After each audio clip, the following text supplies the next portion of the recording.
नमस्कार साथियों। तो बहुत से साथी इस तरह झंझस एक असमंजस की स्थिति के अंदर पड़े हुए हैं कि वरिष्ठ अध्यापक के कितने हजार जो पद खाली हैं, कितने हजार नई वैकेंसी देखने को मिलेगी।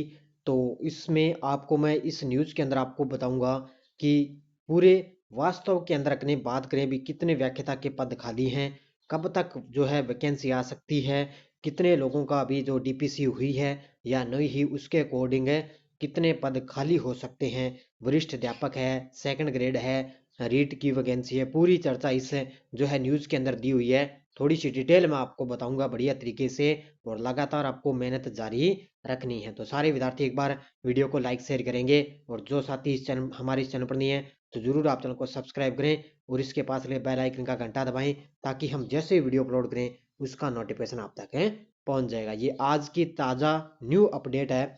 देखो इसमें लिखा है स्कूल है, पढ़ाने वाले नहीं है। मतलब स्कूल तो बहुत हैं लेकिन पढ़ाने वाले टीचर नहीं है। वरिष्ठ अध्यापक के 33,000, तृतीयक श्रेणी के 30,000 और प्रिंसिपल के 6,000 पद वर्तमान में रिक्त हैं। देखो अभी फिर भी 19,000 में उच्च माध्यमिक विद्यालय में 90,000 पद रिक्त है, और व्याख्याता के 21,000 पद है खाली है। तो व्याख्याता के देखो 21,000 पद है इसके अंदर खाली है। इसके अलावा आपको मैं थोड़ी सी डिटेल दे देता हूँ। देखो यहाँ पे इसमें माना गया है कि पिछले 2 साल से 6,000 स्कूलों को उच्च माध्यमिक में क्रमबद्ध किया गया। अब आपको देखना था कि पिछले जो है अभी 2023 के अंदर जो वैकेंसी आई थी फर्स्ट ग्रेड की, वो आई थी 6,000 वैकेंसी। ठीक है, तो उसमें व्याख्याताओं के पदों का सृजन नहीं किया गया, यानी कि जो सेकंड ग्रेड है ना, उनको क्या ट्रांसफर नहीं किया गया फर्स्ट ग्रेड के अंदर। तो ये यहाँ पर क्या है, पदों का सृजन किया ही नहीं गया। लेकिन स्कूलों में फिर भी 18,000 व्याख्याताओं के पद स्वीकृत होने हैं। बोर्ड एग्जाम सिर पर होने के बाद भी इन स्कूलों का संचालन अभी वरिष्ठ अध्यापकों और अध्यापकों के भरोसे ही माना गया। यानी कि कहीं कहीं आपको पता है सरकारी स्कूलों में क्या है, लगभग बोर्ड के एग्जाम आ चुके हैं लेकिन वहां पर टीचर की कमी है। देखो वरिष्ठ अध्यापक है, फर्स्ट ग्रेड है, रीट के वगैरह, सो वहां पर टीचर नहीं है, पूरे मिलते नहीं है, वहां पर है ही नहीं, पद खाली बहुत पड़े हैं। तो तृतीय श्रेणी अध्यापक में भी देखो 30,000 पद रिक्त पड़े हैं। प्रिंसिपल जैसे महत्वपूर्ण पद के 6,000 पद रिक्त हैं, और 19,000 में से 17,000 स्कूलों में भी प्रिंसिपल के पद स्वीकृत हैं। अब देखो रीट के मान के चलो लगभग 30,000 पद इसके अंदर खाली है रीट रीट के। उसके अलावा 17,000 स्कूलों में प्रिंसिपल के पद ही स्वीकृत हैं। और ये चौंकाने वाली बात है कि 3 साल से डीपीसी नहीं है। देखो 3 साल से डीपीसी नहीं हुई। डीपीसी का मतलब होता है जैसे रीट का जो है वो आगे सेकंड ग्रेड के अंदर जा सकता है, जो सेकंड ग्रेड वाला है वो फर्स्ट ग्रेड के अंदर जैसे प्रमोट होते हैं ना, वो इस प्रकार से डीपीसी वो 3 साल से हुई नहीं। तब आपको बताया वो 3 साल से अगर डीपीसी अब हो जाती है, जैसे कोई मान लो जैसे सेकंड ग्रेड में वरिष्ठ अध्यापक कोई है, तो अगर उसकी डीपीसी होगी, वो अगर फर्स्ट ग्रेड में जाएगा तो उसमें क्या है कि वो वरिष्ठ अध्यापक वाला पद खाली हो जाएगा। तो इस धीरे धीरे करते इस प्रकार पद खाली हो रहे हैं। तो 2020-21 से वरिष्ठ अध्यापक की डीपीसी नहीं हुई, इसके चलते ये वरिष्ठ अध्यापक से व्याख्याता नहीं बन पाए। ऐसे में इन स्कूलों में व्याख्याता नहीं लग पा रहे, क्योंकि डीपीसी नहीं हो रही तो व्याख्याता का पद जाहिर सी बात है खाली पड़े हैं, आपको पता है।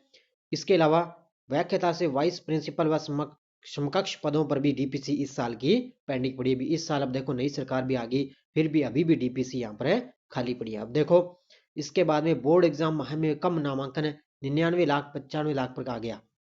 इसके अलावा आप देख सकते हो, क्योंकि इसमें आप मान सकते हो, देखो डीपीसी हो तो अगर अगर डीपीसी हो जाती है तो 15,000 से अधिक पद स्कूलों में भर जाते हैं। लेकिन अभी यह प्रक्रियाधीन है, और सबसे बड़ी बात यह कि नियमों में फेरबदल होने के बाद से मामला कोर्ट में जाने से इसके साथ ही अध्यापक से वरिष्ठ अध्यापक की डीपीसी भी 3 सत्रों से बकाया है। क्योंकि आपको पता है अगर इन पदों पर डीपीसी हो जाती है तो 15,000 से अधिक पद स्कूलों में भर जाते हैं। 15,000 से अधिक पद है ना स्कूलों में भर जाते हैं, इसलिए नई वैकेंसी पद भी आपको देखने को मिलेगी। क्योंकि अगर डीपीसी होती है तो वहां पर पद खाली हो जाएंगे। अब सीधी सी बात यह है कि लगभग मान के चलो भी इसके अंदर है जो वरिष्ठ अध्यापक है ना सेकंड ग्रेड के वर्तमान में 33,000 है, और तृतीय श्रेणी के 30,000 है, और व्याख्याता के लगभग 21,000 पद खाली पड़े हैं। 90,000 टोटल मान के चलो शिक्षक भर्ती के अंदर 90,000 पद रिक्त पड़े हैं। अब देख सकते हो, और सरकार ने आपको पता है 100 दिन की जो कार्य योजना चला रखी है, अब उसके अकॉर्डिंग से लगभग मुझे लगता है लगभग 30 दिन तो बीत चुके हैं, बाकी 60 दिन इसके अंदर बचे हैं। अब देखते हैं 2 महीनों के अंदर अब आगे 100 दिन की जो कार्य योजना में क्या किया जाता है। क्योंकि आगे लोकसभा के चुनाव है, देखते हैं भी अपनी वैकेंसी आएगी या लोकसभा के अंदर चुनाव में ये इधर उधर उलझने लगेंगे। आपको पता है क्योंकि चुनाव में भी मंत्रियों को जाना जरूरी है, इसलिए। लेकिन आपको ये नहीं देखना कि भर्ती कब आएगी, लेकिन अब नया साल 2024 की शुरुआत आप बढ़िया तरीके से करें। जैसे मान के चलो अब मैं तैयारी करता रहूँगा और जब फर्स्ट ग्रेड की वैकेंसी आएगी तब तक मेरी तैयारी एकदम है तैयार होगी। बस मैं आपको पता है, बस लगातार आपको तैयारी करते रहना है। इसलिए आपको यहाँ पर है करंट अफेयर्स की क्लास मिल रही है, राजस्थान करंट अफेयर्स की क्लास मिल रही है। इसके अलावा आपको ऑनलाइन टेस्ट सीरीज दी जा रही है, क्योंकि श्योर है वैकेंसी आएगी। बस आपकी ये सकारात्मक सोच के साथ अपना जो लक्ष्य है वो बनाए रखें। तो ये थोड़ी सी न्यूज़ मैंने आपको बढ़िया तरीके से दी। धन्यवाद। जय हिंद, जय भारत।